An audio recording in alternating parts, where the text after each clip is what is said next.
আসসালামু আলাইকুম, স্বাগত জানাচ্ছি আন্তর্জাতিক সংবাদে। শুরুতেই থাকছে সংবাদ শিরোনাম। এবার হবে মুখোমুখি লড়াই, মরণ ফাঁদ পেতেছে ইরান।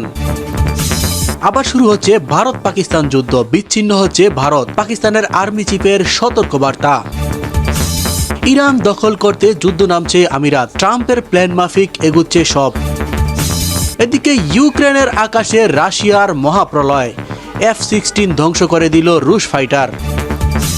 এতক্ষণ শুনছিলেন সংবাদ শিরোনাম, এখন বিস্তারিত।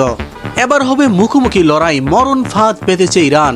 আবারও ইসরায়েলকে সাথে নিয়ে ইরানে হামলার নীল নকশা আঁকছে আমেরিকা। সেই আজ পেয়ে এবার মহাপ্রলয়ের প্রস্তুতি নিচ্ছে খোমেনির দেশ। নিউ ইয়র্ক টাইমস বলছে ইরানে বড় হামলার জন্য প্রস্তুত আমেরিকা ও ইসরায়েল, শুধু ট্রাম্পের সবুজ সংকেতের অপেক্ষা। তবে ইরানও চুপ নেই, পাল্টা হুঁশিয়ারিতে তেহরান বলছে যুদ্ধ শুরু হলে আগুন জ্বলবে শুধু যুদ্ধক্ষেত্রে নয়, কেঁপে উঠবে আমেরিকার অর্থনীতি, শেয়ার বাজার আর জ্বালানি দুনিয়ায়। আমেরিকা ও ইসরায়েল এর সম্ভাব্য সামরিক হামলার আশঙ্কায় আবার উত্তপ্ত হয়ে উঠছে মধ্যপ্রাচ্য। মার্কিন সংবাদ মাধ্যম নিউ ইয়র্ক টাইমস এর প্রতিবেদনে বলা হচ্ছে, ইরানের বিরুদ্ধে বড় ধরনের সামরিক অভিযানের জন্য পুরোপুরি প্রস্তুত রয়েছে আমেরিকা ও ইসরায়েলের বাহিনী। পশ্চিম এশিয়ার গোয়েন্দা সূত্রের বরাতে এই প্রতিবেদনে বলা হয়েছে, সম্ভাব্য এই অভিযানের নাম ঠিক করা হয়েছে এপিক ফিউরি 2.0।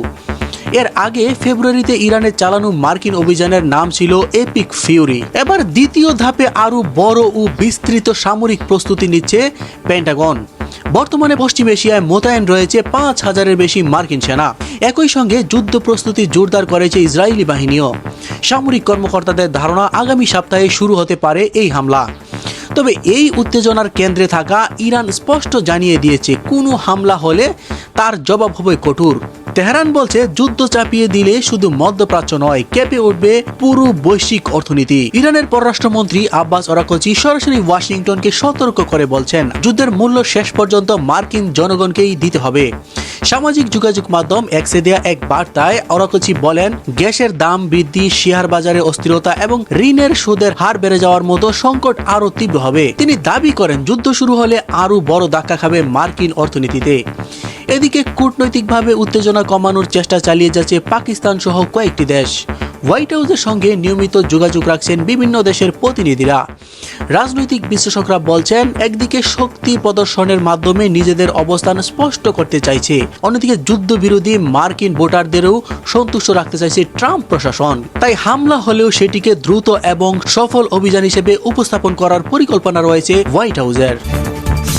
এদিকে আবারও শুরু হচ্ছে ভারত পাকিস্তান যুদ্ধ, বিচ্ছিন্ন হচ্ছে ভারত, পাকিস্তানের আর্মি চিফের সতর্কবার্তা। উত্তেজনার আগুনে যেন এবার ঘি ঢেলে দিল ভারত প্রতিবেশী পাকিস্তানের দিকে। কড়া হুঁশিয়ারি ছড়ে দিয়েছে ভারতীয় সেনাপ্রধান উপেন্দ্র দ্বিবেদীর কাঁধে। ভারতের অভিযোগ, সন্ত্রাসবাদে মদদ দিচ্ছে পাকিস্তান, অশান্ত করে তুলছে সীমান্ত পরিস্থিতি, ছক কষেছে ভারতের অভ্যন্তরে অতৎপরতা চালানোর। তবে মুখ বুঝে সহ্য করবে না ভারত, কোনোভাবেই পাকিস্তানের ভারত বিরোধী কার্যক্রমকে প্রশ্রয় দেবে না নরেন্দ্র মোদীর নেতৃত্বাধীন দেশটি। আগাম সতর্কবার্তা হিসেবে পাকিস্তানকে অপারেশন সিন্দুরের কথা মনে করিয়ে দিয়েছেন ভারতীয় সেনাপ্রধান। সিন্দুর অভিযানের বর্ষপূর্তির পরেই জানালেন, ভারতের বিরুদ্ধে পাকিস্তানের সন্ত্রাসবাদী কার্যক্রম বন্ধ করতে হবে, না হলে অস্তিত্ব সংকটের মুখে পড়বে এ সময়ের ভারতীয় উপমহাদেশের অংশ দেশটি। নিয়ন্ত্রণ রেখা বা লাইন অফ কন্ট্রোলের উপরে কোনো ধরনের সন্ত্রাসী কার্যক্রম মেনে নেবে না ভারত। পরিস্থিতি নিয়ন্ত্রণে রাখতে ভারত তার সময় মতো নিজস্ব পদ্ধতিতে আঘাত হানবে সন্ত্রাসবাদের ডোরায়। গেল শনিবার দিল্লির মানিক শাহ সেন্টারে ইউনিফর্ম আনফিল্ড আয়োজিত সেনা সংবাদ অনুষ্ঠানে এ হুঁশিয়ারি দেন ভারতের সেনাপ্রধান। জানান, নীতি এবং প্রযুক্তি সমন্বয়ে ভারতীয় সেনারা যুদ্ধ করেছিল বলেই অপারেশন সিন্দুর জয় পেয়েছিল। তবে পাকিস্তানের কোনো সাধারণ জনগণ ভারতের হামলার লক্ষ্যবস্তু ছিল না, কেবলমাত্র পাকিস্তানের সন্ত্রাসবাদের বিরুদ্ধেই লড়াই চালিয়েছে ভারত। তবে জেনারেল দ্বিবেদী কড়া বার্তায় পাল্টা প্রতিক্রিয়া জানিয়েছেন ভারতের রয়ের সাবেক প্রধান এস দুলা। তার ভাষ্যমতে, সন্ত্রাসবাদের নেরেটিভ প্রচার করে দীর্ঘদিন ধরেই আন্তর্জাতিক মহল থেকে পাকিস্তানকে বিচ্ছিন্ন করার চেষ্টা অব্যাহত রেখেছে ভারত। কূটনৈতিকভাবে পাকিস্তানকে কোণঠাসা করতে ব্যবহার করছে লবিং, নিজস্ব সম্পদ এবং প্রক্সি চ্যানেল। তবে ভারতের জন্য এতে হিতে বিপরীত হচ্ছে। বর্তমান আঞ্চলিক পরিস্থিতি বিবেচনায় ভারত নিজেই অর্থনৈতিক, কূটনৈতিক এবং রাজনৈতিকভাবে বিচ্ছিন্ন হওয়ার ঝুঁকিতে আছে।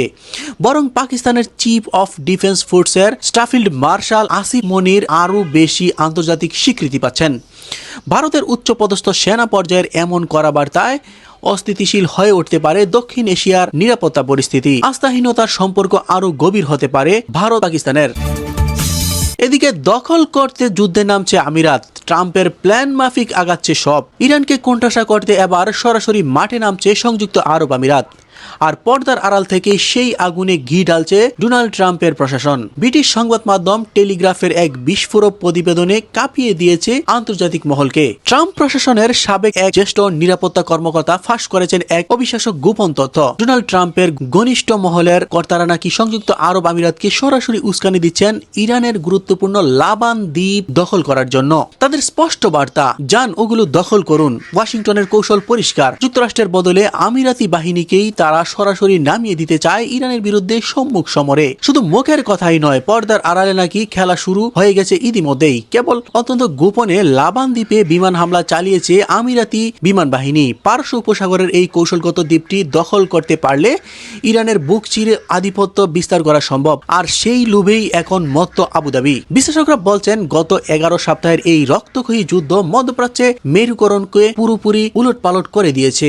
গত ফেব্রুয়ারি থেকে ইসরায়েল ও যুক্তরাষ্ট্র যখন ইরানে হামলা শুরু করে, তখন থেকেই তেহরানের প্রধান টার্গেটে পরিণত হয় আমিরাত। দেশটির উপর থেকে এসেছে 2800টিরও বেশি ইরানি মিসাইল ও ড্রোন। বিশ্লেষকরা একে আমিরাতের জন্য 11 সেপ্টেম্বরের মুহূর্ত বা 9/11 হিসেবে অভিহিত করছেন।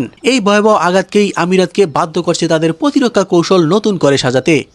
এই যুদ্ধের ধাক্কা লেগেছে বৈশ্বিক তেলের বাজারেও। একদিকে যুক্তরাষ্ট্র ইসরায়েলের সাথে সম্পর্ক গভীর করছে আমিরাত, অন্যদিকে সৌদি আরব সহ প্রতিবেশী আরব দেশগুলোর সাথে বাড়ছে চরম টানাপোড়েন। বিরোধ এতটাই তুঙ্গে যে মে মাসের শুরুতে সৌদি নিয়ন্ত্রিত তেল উৎপাদনকারী দেশগুলোর শক্তিশালী সংগঠন ওপেক থেকে নাটকীয় বেরিয়ে যাওয়ার সিদ্ধান্ত নেয় আমিরাত। আমিরাতকে রক্ষা করেছে তাদের বিখ্যাত আয়রন ডোম বিমান প্রতিরক্ষা ব্যবস্থা দিয়ে। এমনকি ইসরায়েলের প্রধানমন্ত্রী বেনিয়ামিন নেতানিয়াহু দাবি করেছেন, গত মার্চেই তিনি আমিরাতে এক গোপন সফর করেছেন। যদিও আবুধাবি এই সফরের কথা অস্বীকার করেছে, কিন্তু ধোঁয়া যখন উঠছে তখন আগুন তো কোথাও না কোথাও লেগেছেই। এদিকেই তেহরান বসে নেই। ইরান ইতিমধ্যেই সংযুক্ত আরব আমিরাতকে এই যুদ্ধের সক্রিয় অংশীদার এবং শত্রু হিসেবে ঘোষণা করছে। তবে আমিরাতও পিছু হাঁটতে নারাজ। তারা ইরানের এই দাবি প্রত্যাখ্যান করে সাফ জানিয়ে দিয়েছে, যে কোনো হামলা মোকাবেলায় তারা তাদের সার্বভৌম ও সামরিক অধিকারের শেষ রক্তবিন্দু দিয়ে লড়াই করে যাবে। বন্ধুরা, সংবাদটি এ পর্যন্তই। পরবর্তী সংবাদ দেখার আমন্ত্রণ জানিয়ে এখানেই শেষ করছি। আসসালামু আলাইকুম। চ্যানেলটি সাবস্ক্রাইব করে পাশে থাকার জন্য অনুরোধ করা হলো। ধন্যবাদ।